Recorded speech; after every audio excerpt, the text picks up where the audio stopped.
जगन्नाथ मु दिवाकर दास आपण मानक प्रणाम करुच्ची आलोचना करवा मालिकार कथा को मालिकार महापुरुष लिखिंट ओडिशार स्थान में अनेक जगार युद्ध हम से स्थान केउठी जो स्थान युद्ध हम बोली 600 वर्ष तले तालपत्र पोथी महापुरुष मैंने लिखिदे विश्व में भयंकर युद्धर वातावरण कौन देश उपर परमाणु बोमार आक्रमण कर आउ आटाक करू करू रहीगला रूस यूक्रेन उपर भक्तबंधु एवं गोटे आयुष आपण मानकर चली बहुत कष्ट कहीं केतबे आयुष सरीज युद्ध बलि पड़े आप कहीहब ना कहीं महापुरुष लिखिंट ओडिशा रे मध्य युद्ध स्थान क्यों जगार महापुरुष लिखुंट कहले ओडिशा रे युद्ध स्थान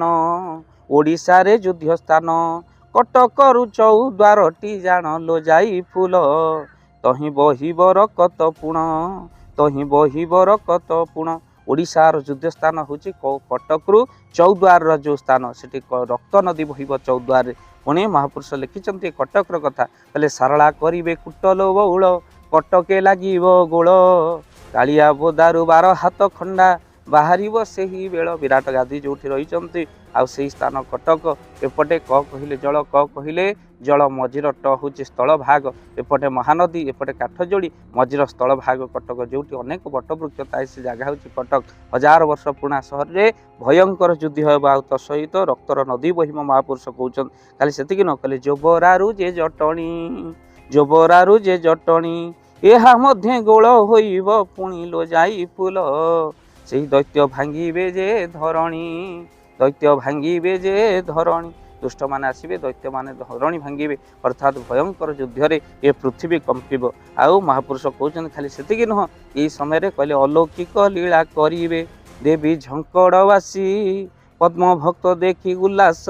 एबे कटकवासी भक्तबंधु अलौकिक लीला माँ शारला करिवे आउ झंकड़वासी माँ शारला कटकवासी देखी खुशी हेबे पुनश्च महापुरुष कहते कहले से कटक आउ कौन हम कहले सात सात कोठा घर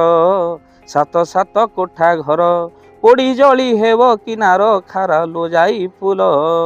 तही शुणीबु बेनी कर्णर